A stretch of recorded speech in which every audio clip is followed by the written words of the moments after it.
피해의식은 사전적으로 자신의 생명이나 신체, 재산, 명예 따위에 손해를 입었다고 생각하는 감정이나 견해입니다. 이에 따라 세상 사람 누구나 피해의식을 가지고 있습니다. 다만 정도의 차이가 있을 따름입니다. 똑같은 일을 경험하는데도 자기가 훨씬 더 큰 고통을 받았다고 여기고 그것이 전적으로 남 탓이라고 전가하며 세상에 해코지를 하려는 태도에서 피해의식은 자라기 시작합니다. 어린 시절의 학대, 육체적, 정서적 폭력, 실패, 상실감, 소외, 모욕감, 사회 습속과의 괴리 등은 이러한 피해의식을 부추기는 요소입니다. 여러분들은 혹시 피해의식에 시달리십니까? 진태를 보십시오. 진태가 발견된 무더운 여름날, 진태는 그늘 하나 없는 시멘트 바닥에서 개털 코트 입고 할딱이고 있었습니다. 주인 할머니는 개를 제대로 돌볼 기력이 없으셔서 밥도 물도 제대로 챙겨주지 못하셨습니다. 저에게 발견될 때까지 진태는 그렇게 허기와 목마름과 더위를 견디며 줄밖의 세상에 발을 디뎌본 적이 없었습니다. 그 고통을 견디고 있다가 저에게 입양되어 왔지만 그걸로 고생이 끝난 것이 아니었습니다. 진태는 현재 동네 고양이들에게 서열이 밀려서 개밥 털리는 슬픈 현실에 놓여 있습니다. 더군다나 집사라는 작자가 해주는 유일한 놀이가 유기견 놀이입니다. 어떻게 해보려고 그랬는데 너 사료값이 너무 많이 든다. 진태야, 미안하다.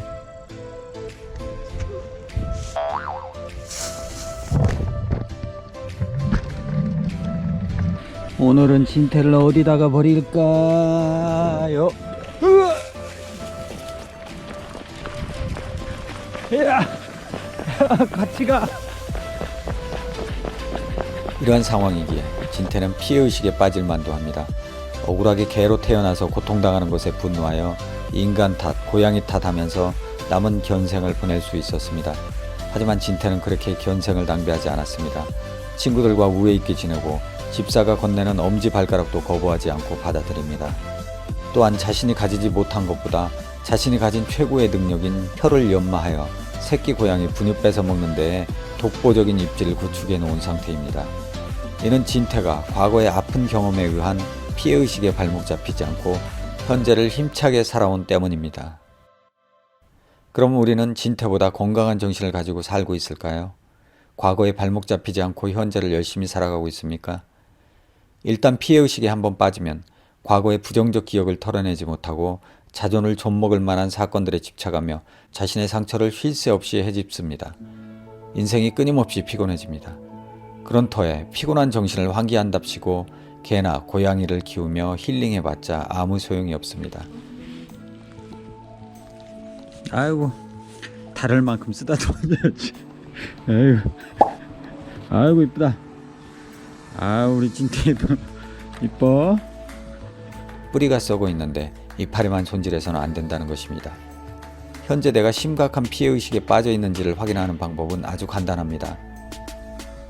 내가 다른 사람과 세상에 의해 피해를 받고 있다는 의식으로 견디기 힘들 만큼 고통스러운 상황이 있고 그래서 이가 갈리고 다 뒤집어버리고 싶은 심정이라면 조그만 자극에도 자제할 수 없는 분노가 솟아오른다면 피해의식에 빠져 있을 가능성이 큽니다.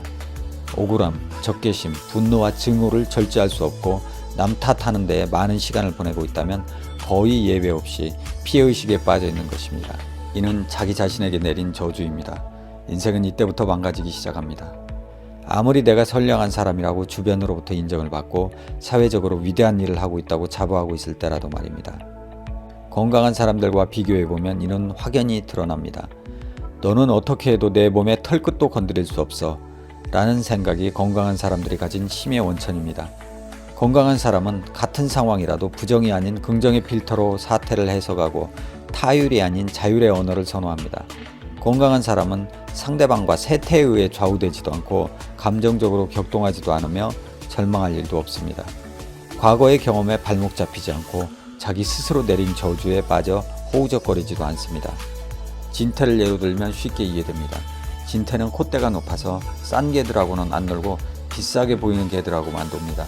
하여 탁 봐도 싼 티가 나는 윗동네 발바리 근처에는 안 가려고 합니다. 그러다가 가끔 비싸 보이는 개가 나타나면 진태는 꼬리를 흔들며 적극적으로 다가갑니다. 하지만 진태는 바람을 맞기도 합니다. 그러나 진태는 바람 맞으면 1초도 더 생각하지 않고 뒤돌아섭니다.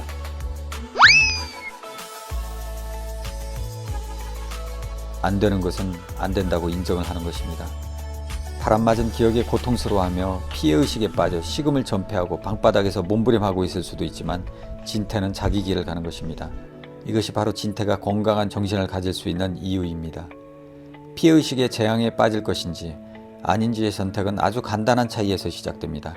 내 앞에 놓인 어떤 문제가 안 풀리고 꼬일 때 남 탓하는 데에 힘을 쏟으며 피해자로서의 자아상을 붙일 것인지, 아니면 일은 일대로 하면서도 인생을 긍정하고 자존을 확고히 하며 문제 해결 방법을 찾기 위해 나아갈 것인지 차이에서 시작됩니다. 전자는 수동과 타율의 인생관을 강화하고 후자는 주체와 자율의 인생관으로 수렴됩니다. 전자는 자기 발목을 스스로 잡는 사람이고 후자는 자기를 앞에서 이끄는 사람입니다. 우리의 삶은 그래도 최소한 진태보다는 나아야 하지 않을까요? 피해의식에 빠져 내 삶의 중심이 흔들리고 있을 때, 서 있을 기력도 없을 때 진태를 보고 배웁시다. 진태는 뒤돌아보지 않고 앞으로만 나아갑니다.